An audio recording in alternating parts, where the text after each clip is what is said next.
One reason this garden looks so fruitful is because each plant has plenty of space in which to grow. Yes, putting your crops the right distance apart and having a good garden layout can make your garden a lot more productive. I'm Barbara Damrosch. And I'm Eliot Coleman. And if you'll stay with us for the next half hour, we'll give you some hints on layout and seed sowing so you can get the most out of your garden. On gardening naturally.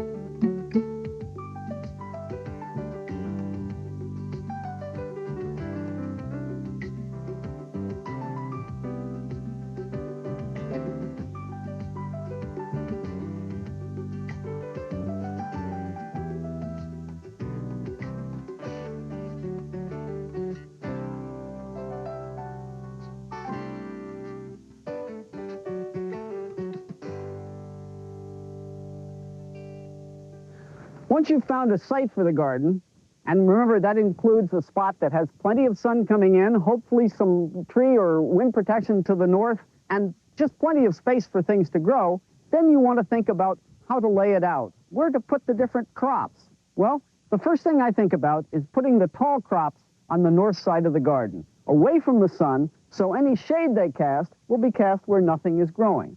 And that's why these peas are here. They're going to grow up this tall trellis, cast plenty of shade, but gee, there's nothing behind them. It doesn't make any difference.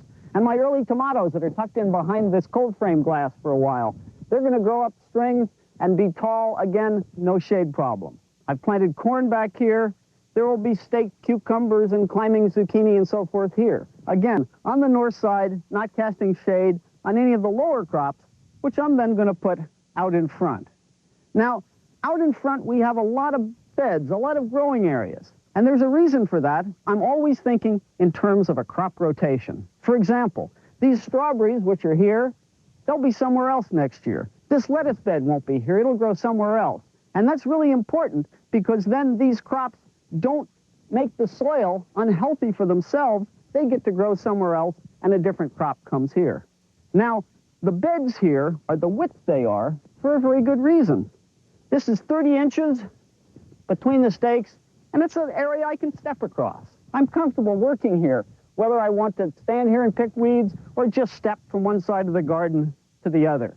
No problem. As a commercial grower, I used to grow in 4-foot wide areas, which were fine for a tractor, but if you ever tried to step across a 4-foot area, it just isn't good in the small home garden. The space in between each of the beds is a foot wide, and that's where I try and confine my foot traffic. I'm not maniacal about it. Occasionally I may step in there, but I've always found if I confine foot traffic to a walking area and leave this without foot traffic and without compaction, the plants grow much better. They can stick their roots down in there with nothing like hard soil to stop them. In fact, they can put their roots down in there just the way I can put my hand in. Now that's the sort of soil you want to have to put seeds into. And if you have soil like that, hey, let's get some seeds planted.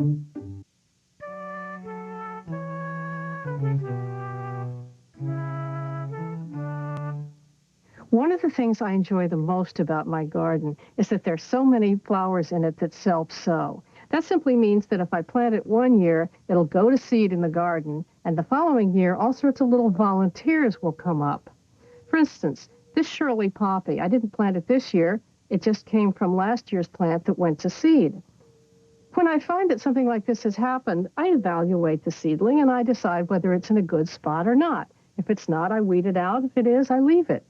These Shirley poppies look fine here growing around these campanulas, so I've left them be. The same with these little Johnny jump-ups, which are jumping up all over the garden. They're just darling right here along the edge, so whenever they've taken an edge position, I've left them. The trick is to recognize what's a weed and what isn't when they first come up. This is a Johnny jump-up, which is going to bloom just like that. This is a lamb's quarter, which looks very similar, but it's a weed, so out it goes. These little guys here are some alyssum, which are going to have lovely white flowers, and they still... I decided... If a taller plant self-sows, I have to make sure it's in a spot where it's not going to hide something else. Here, I'll show you an example. There are a lot of tall plants that self-sow in the garden. Cleome, Nicotiana, my tall pink perennial mallows will self from last year because they're pink, and this year I only planted blue ones. But they're fine. They self-sowed right behind these white Shasta daisies, but they don't hide them. And they form kind of a nice backdrop here for the garden. Next year, they may self-sow in the front, where they're not needed at all, so I'll just weed them out.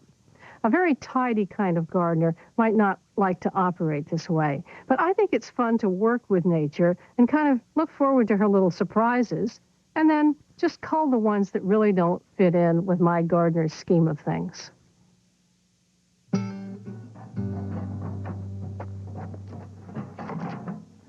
All gardeners look forward to the time of year when they can plant seeds. It certainly is my favorite time, and I like to plant them in a fertile soil. And I know this soil is good and fertile because we have put in the compost, the rock powders, all the food that seed will need to take it from sowing right through to harvest.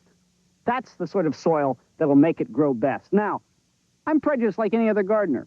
I love these 30-inch wide beds I grow in, 1-foot walkway in between. But they're 30 inches wide for a reason. Besides being easy to step over, they're the right width for different rows of different crops. For example, 4 rows of something that doesn't take much space, like radishes. 3 rows of a crop like carrots fit nicely in the 30 inches. 2 rows of parsnips, beets, ones that need a little more space, and a single row of peas, corn, right down the center. Good space, plenty of rows to walk in between. That's the way I like to do it. Now, my planting tools are really pretty basic. A couple of sticks and a hoe. And if I'm putting in short rows, say I want just a few radishes every week, maybe I'll just put a row in right across the bed like this. A pointed stick like this does it easily. And I'll just take my packet of radish, open it and crease it. Makes a pretty simple planting machine. And I'm going to take a little extra time putting those seeds in. I'm going to tap them out carefully so they go in there at about 1 inch apart. Now that happens to be the distance at which they grow best. And so not only do I not have to think about coming along and thinning them, but they're going to get up to eating size just as quickly as possible with no problems. Now for another seed, I use a really complicated tool, a bigger stick. And this way I can make nice rows right on down the garden. And say I want to put a number of close rows, just like 3 rows of spinach in this bed. Easy to put in. They don't have to be too deep. If I want them a little deeper, I just run it like that. Sprinkle my seeds in, push the soil carefully over, pat the seeds in. For larger seeds and special situations, I use a hoe like this. This is an old design called the Cavex hoe. It has a curved bottom. I suspect it was designed for weeding, but what I prefer it for is as a planting hoe because of that curve. When I draw it with the curve down, I can pull all the dry soil on the surface off and get down to the nice, moist soil underneath. Then I take the pointed corner and make a small furrow right in that nice, moist soil. Now, this is important for crops that take a long time to germinate. Let's say these carrots. I want to put these carrots in at just the right spacing, again, carefully, like the radishes, but I want to make sure that even though they take a long time to come up, they're never going to dry out.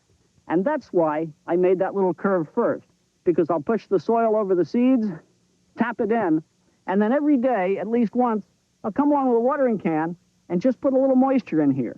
Because I made that curve first, it stays there, the carrot seeds are moist, and I get absolutely perfect germination. Once they come up, then they're on their own that the rest of the garden gets.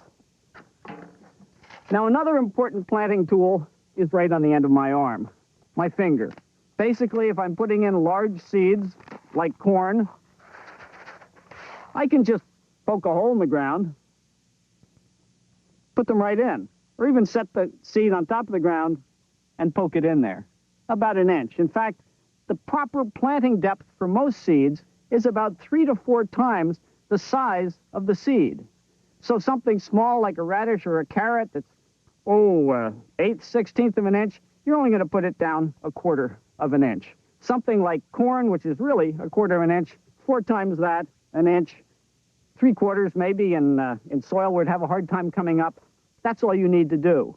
Now with corn, you don't want to put a single row right down the center, spaced apart like that, because you might not get good pollination. So what I do with corn, since I do want to fit only a single row in this 30-inch bed, is I plant in hills.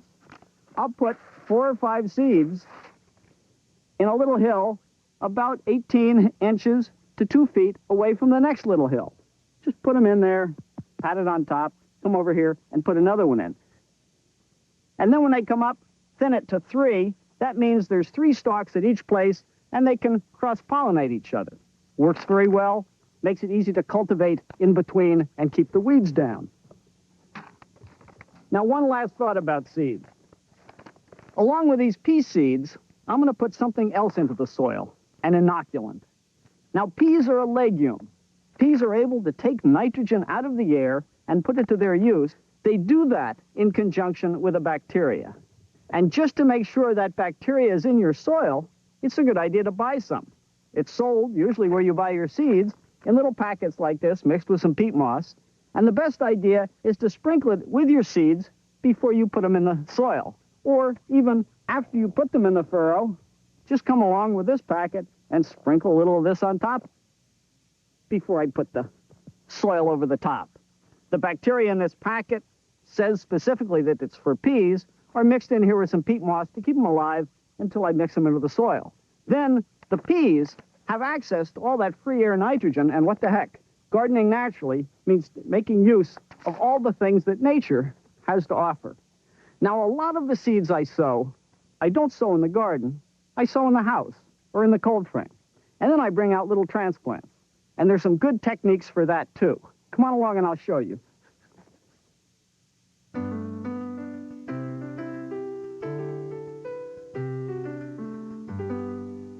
I like to give my flower gardens a bit of a wildflower look. Now, this is some plain old white yarrow that I picked in the field behind the house. I don't often see this for sale. If I did, I'd probably buy it because I like the simplicity of the original species. If it comes up by itself in the garden, I'll always leave it there. But I must say there's some perfectly nice hybrid yarrows that I can find in nurseries. Sometimes I don't like what hybridizers do to wild plants, but they haven't ruined the yarrows yet. In fact, they're coming out with some nice ones all the time now. This one in back here is an old standby. It's called Coronation Gold. And you can see why. There's a real strong gold color to its flowers. Some little baby katydid or grasshopper is sunning himself on the petals. I always like to see wildlife that feel at home in the garden like that.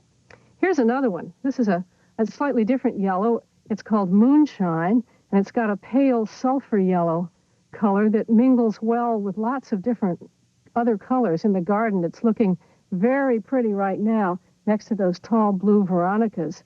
It also has a nice gray, pale, fern-like foliage that's attractive even when the flower isn't in bloom. And there's some other yarrows in another part of my garden. Now, you may already be familiar with some of those yellow yarrows, and you may have seen some of the red ones like Fire King or Paprika. Those are great. I'm particularly excited by all these new pastel shades that are coming out. This one is called Salmon Beauty, and it's part of the Galaxy series that was developed recently in Germany. Here's another one. This is Apricot, and this is just starting to bloom in a lovely, soft ochre orange shade. Very subtle. And here's a softer red than some of them you'll find, Weser River Sandstone. One thing I really like to do is to combine some of these pastels in a grouping that makes a lovely, subtle, lacy effect in the garden. The key to success with transplants, like getting those little carrot seeds to germinate, is to keep them moist. And that's why I always carry a watering can and make sure that before I put my little transplants in the soil, whether they're in soil blocks or pots, I get them as wet as I can. That's because once they get put in the ground, this gives them enough moisture to allow them to grow roots out into the soil, even if it doesn't rain for a while. Of course, if you can irrigate right after you transplant, so much the better. Now, I'm about to put these celery plants in and finish out this bed. In order to put these celery in at the proper spacing, I make a lot of little rigs like this. This happens to allow me to space 3 rows in this 30-inch bed with the plants 12 inches apart. And if I just press this into the soil at the proper distance from the last one, line up this edge I made with the string, set it in there, the spaces are marked right where I want to put these transplants. I have a wonderful little tool here. This is designed specifically for transplanting. Keeps my wrist from working too hard, allows me to just poke it in and make a hole. Don't think too much. Just you want to make sure that you get the top of the ball they're growing in, or the top of the soil that was at the top of the pot, just slightly underneath the ground when you put them in. If they have any long dangling roots, well, it's a good idea to dangle those roots down into the hole. No sense in having their roots, which want to feed in the soil, sticking in the air up above. Yeah, get those roots right down in there. And that's basically all there is to transplanting. Keep them moist, get them in the soil nicely at the right spacing where they'll grow well, and you'll have a great crop. If you think this tool is interesting, come on over with me to the tomatoes, and I'll show you another fascinating tool I use for transplanting. Eliot, here are the last of the tomato plants. Oh, that's great. Barbara would probably never allow anything as crude as this post hole digger in the flower garden, but I love it for digging holes for large transplants in the vegetable garden. Eliot's experience as a commercial vegetable grower has taught him that the bigger the pot you put your transplants in, the bigger, better plants you'll get. And if you have a big plant, you need a big hole, and that's what the post hole digger does so well. Let's put those in. There you go. Now, I'm putting these in a 30-inch bed at 2 feet apart, and that's because these are determinate plants. By determinate, I mean they're small plants as opposed to the indeterminate plants, which are the staking tomatoes. These will grow to a certain size, stop, and make fruit, and this is all the space they need. Now, if we were bothered by the fruit lying on the ground, we've never had any problem with it, we could put cages around here and grow them up cages. But basically, this works well for us. Now, like most gardeners, we like to push the season a little bit. So we've got this floating row cover sitting here ready. It's a lightweight spun-bonded fabric that we can just gently put over the plants in case there's a danger of frost. It isn't much, but it provides just that small degree of protection that makes the difference between freezing and being safe under there. And if we've gone to the trouble to grow such nice tomato plants, we want to make sure they survive and give us all the fruit possible.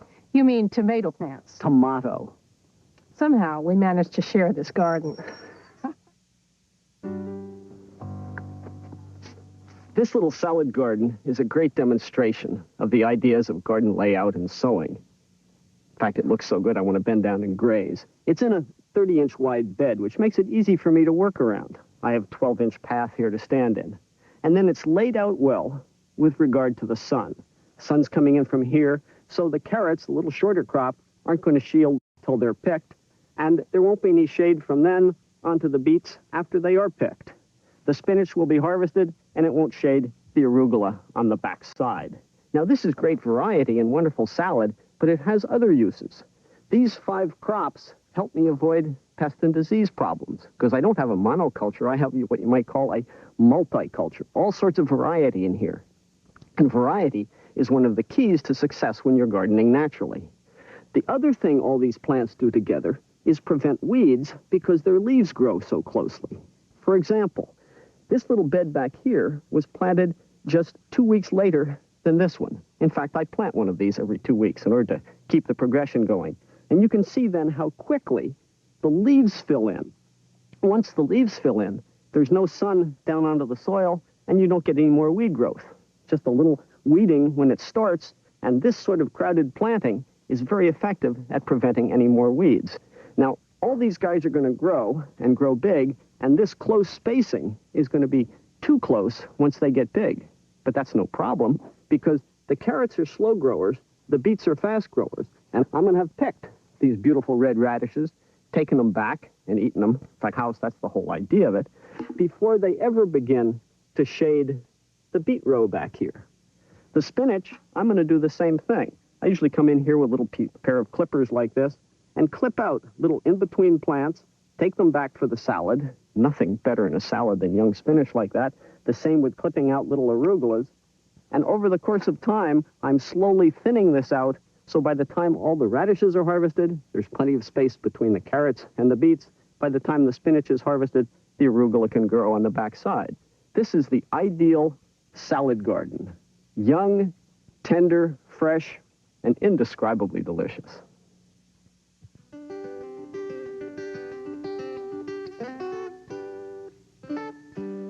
Carrots are one of my favorite foods, and I wait eagerly for the ripening of the first carrots of the season. Well, I can speed that up with a little trick: wider spacing. Carrots will mature sooner if they have more space between them.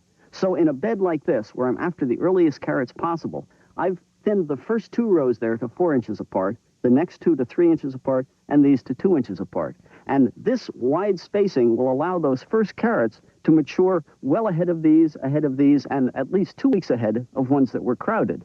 Now, I didn't have to thin widely the whole bed, just a small part of it, because I'll eat these, then a few days later these will be ready, and a few days later these will be ready. But the best thing about it is I get to eat that first tiny, tender, succulent carrot just as early in the season as possible. Nice. Yeah. Colors. Yeah, they really look excellent. When plants have ideal space in which to grow, And plenty of sunlight. you get a harvest as nice as this one. There you are. Oh, it's like a bouquet. And a tasty one at that. Well, let's go fix it for dinner. Sounds good to me. So if you'll excuse us, until next time, goodbye and good gardening. Next on TLC, doing something for your home can be easy, even fun. Check and see here on Homebodies. Then, add value to your home with some serious improvements. The Home Pro shows you how.